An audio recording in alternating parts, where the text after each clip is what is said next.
The moment still burns in my memory like it happened yesterday. The conference room was packed that Tuesday morning.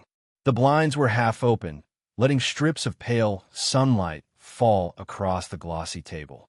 The smell of burnt coffee lingered in the air, mixing with the faint sweetness of the muffins someone had dropped off.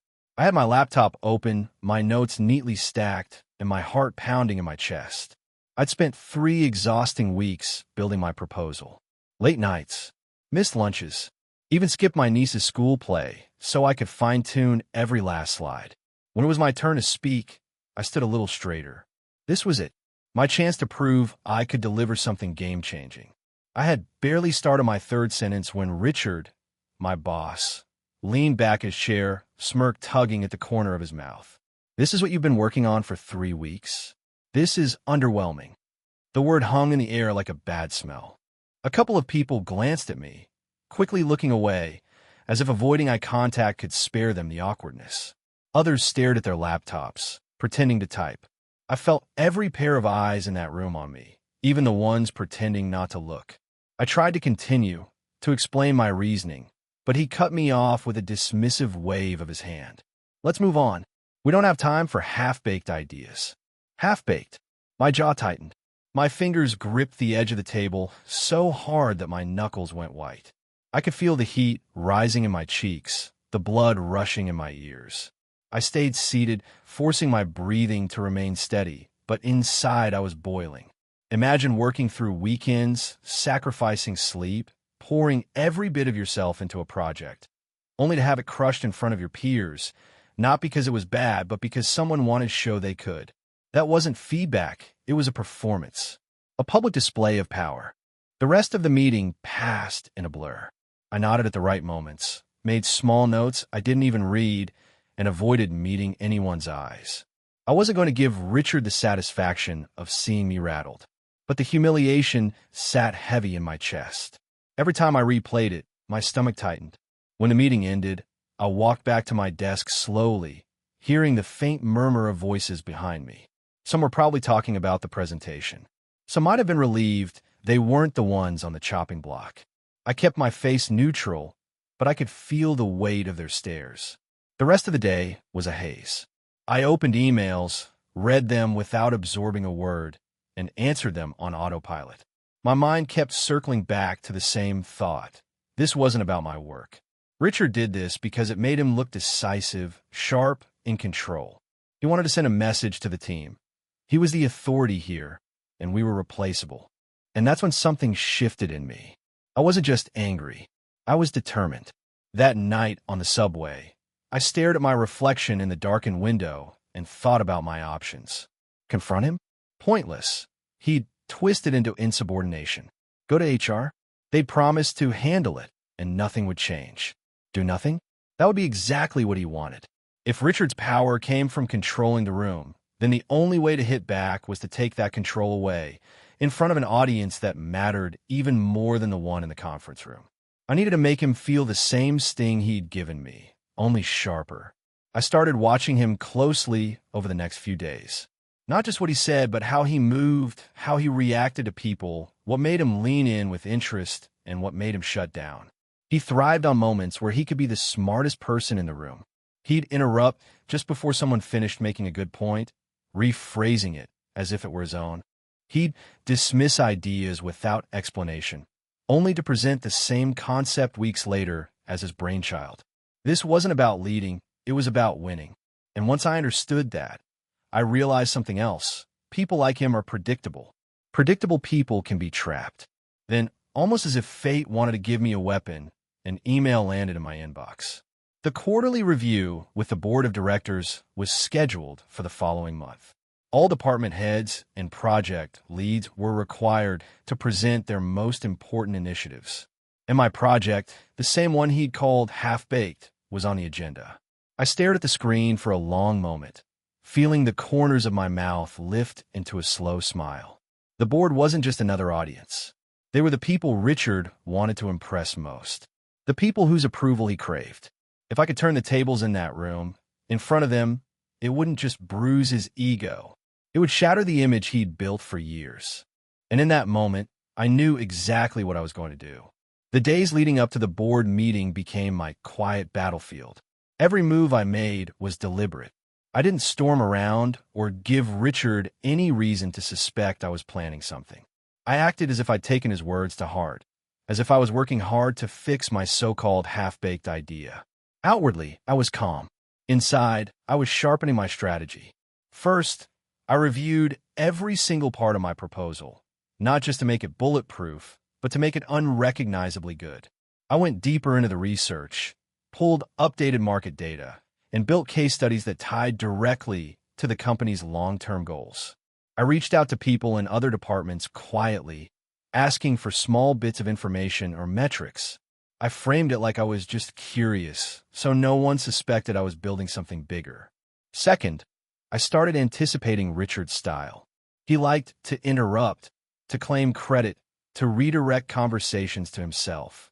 If I could control the flow of the presentation, I could make it impossible for him to do any of those things without looking foolish. That meant structuring my slides so that every point built to the next, each leading toward a conclusion so obvious that any interruption would seem like he didn't understand. Third, and this was the most delicate part, I gathered subtle allies. People who had their own grievances with Richard. A senior analyst who'd seen her idea stolen. A project manager whose work he'd taken credit for. Even a marketing lead who'd been on the receiving end of his sarcasm. I didn't ask them to take my side outright. I just made sure they knew I was improving the project for the board meeting. I wanted them curious, ready to speak up if they saw something worth defending. By the time the meeting day arrived, I felt a quiet confidence humming under my skin. I wasn't just ready. I was prepared to take everything he'd done to me and turn it back on him, amplified. The board meeting was held in the largest conference room in the building, with tall windows that let in bright light, making every movement and expression visible. The table was long and polished, seating the entire board along one side and department heads along the other. The air was cooler than usual, a subtle reminder of how serious this gathering was. When Richard walked in, he was his usual self, suit perfectly pressed, tie slightly loosened to look casual but authoritative. He greeted the board with firm handshakes, laughed a little too loudly at their jokes, and took his seat at the center of the table like a king at his throne. As the presentations began, I sat quietly, listening to the others go before me. Richard occasionally interjected to add clarity to someone's point or redirect the conversation. It was his way of keeping the spotlight. I could see the subtle shift in the board's expressions when he did it. Polite smiles, but not genuine interest. Finally, my turn came. I stood, clicked to my opening slide, and started speaking with a calm, steady voice. I didn't rush. I let pauses breathe, made eye contact with the board members, and used clear, simple language. Within the first minute, I saw I had their attention. Their eyes were on me, not their papers or laptops. Richard leaned back, watching me. I could almost feel him waiting for his chance to cut in, but I didn't give him one. Every time I sensed him shift forward, I moved into a point so strong, so data-rich, that interrupting would only make him look like he didn't understand. Then I dropped the first hook, a comparison chart showing our company's missed opportunities in the past quarter, linked directly to the absence of a strategy like mine. One board member raised an eyebrow. Another leaned forward, pen in hand. I let that moment hang just long enough for everyone to register it. Richard cleared his throat, clearly about to speak, but I moved on seamlessly, sliding into a case study from a competitor who had implemented a nearly identical approach with massive success.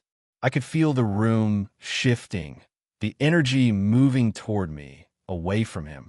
By the halfway point, even the most reserved board members were asking questions, and I was answering with confidence. Not once did I look to Richard for approval. Not once did I defer to him. I owned the room completely. And then came a moment I've been waiting for. One of the board members asked how the project had been received internally so far. I smiled, glanced briefly in Richard's direction, just long enough for him to know the hit was coming, and said, "Well, when I first presented it, some felt it wasn't ready. But I believe in the data, so I kept refining it. I'm glad I did, because now I can show you its full potential." The sentence was polite, even gracious on the surface. But the implication was a blade, sharp, precise, and aimed directly at him. A couple of the board members exchanged knowing glances. By the end of my presentation, I'd secured their interest and, more importantly, their approval. Applause wasn't common in these meetings, but I got a few nods and murmured good work as I sat down. Richard's face was neutral, but I could see the tension in his jaw. He didn't say a word. Not then. Not after. And that silence told me everything. When the meeting ended, people began gathering their papers, closing laptops, and exchanging polite small talk before heading out. The board members trickled away first, still discussing my proposal with each other as they walked toward the elevator. I caught fragments of their conversation, words like impressive, promising, and exactly what we need. Each one felt like another quiet victory. Richard stayed seated for a moment longer than usual, pretending to jot down notes. I knew what that was. He was waiting until the crowd thinned before making his exit. He didn't want to walk out alongside me. He didn't want to give anyone a chance to notice the shift in the room's energy. I didn't rush to leave either. I gathered my materials slowly, the faint hum of satisfaction in my chest, making every movement deliberate. I could feel the eyes of my quiet allies on me, the senior analyst, the marketing lead. They weren't smiling outright, but there was a shared understanding there. They'd seen what happened. In the hallway outside, I overheard one of the board members speaking to our CEO. That proposal from the marketing department is strong. I'd like to see it move forward this quarter. The CEO nodded. Agreed. It's well thought out. Surprised it didn't come to us sooner. That was the kicker. The unspoken question, why had it been delayed, hung heavy in the air. Richard had to have heard it too. Back at my desk, I found an email from him waiting. Short, terse. Good presentation today. Let's discuss next steps tomorrow. No congratulations. No apology. Just a message that read more like an obligation than genuine acknowledgement. I didn't reply right away. Instead, I closed my laptop and let the day's events replay in my mind. Every glance from the board, every moment Richard stayed silent, every subtle shift in the room's atmosphere.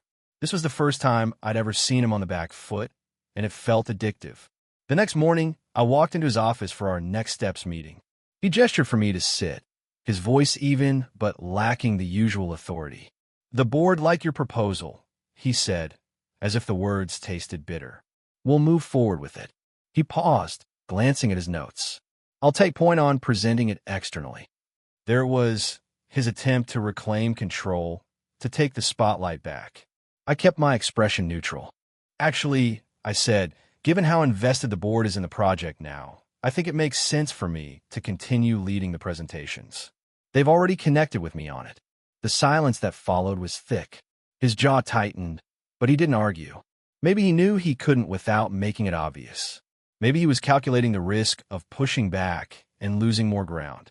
Whatever the reason, he finally said, fine, keep me updated. Over the next few weeks, the shift became impossible to ignore. People started coming to me directly with questions about the project instead of going through him. My name came up more in high-level meetings. Even casual conversations in the break room carried a different tone when I walked in. Richard didn't stop trying to reassert himself, but the power balance had changed. The board's interest in the project meant he couldn't dismiss me without raising eyebrows. Every time I presented updates, I made sure to deliver them with the same clarity and confidence I'd shown in that meeting, each one reinforcing the image the board had of me.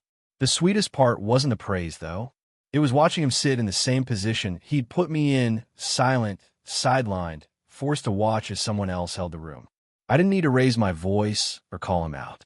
The humiliation I'd felt that Tuesday morning had been returned to him. Only now, it was in front of the people he valued most. One afternoon, I passed him in the hallway, and he gave me a tight nod. Not friendly, not hostile, just acknowledging. And in that moment, I realized he knew. He knew exactly what I'd done, but neither of us would ever say it out loud. The lesson? Sometimes the best revenge isn't loud or messy. Sometimes it's quiet, calculated, and executed so perfectly that your target has no choice but to play along with it. What about you? If someone humiliated you in front of a crowd, how would you return the favor?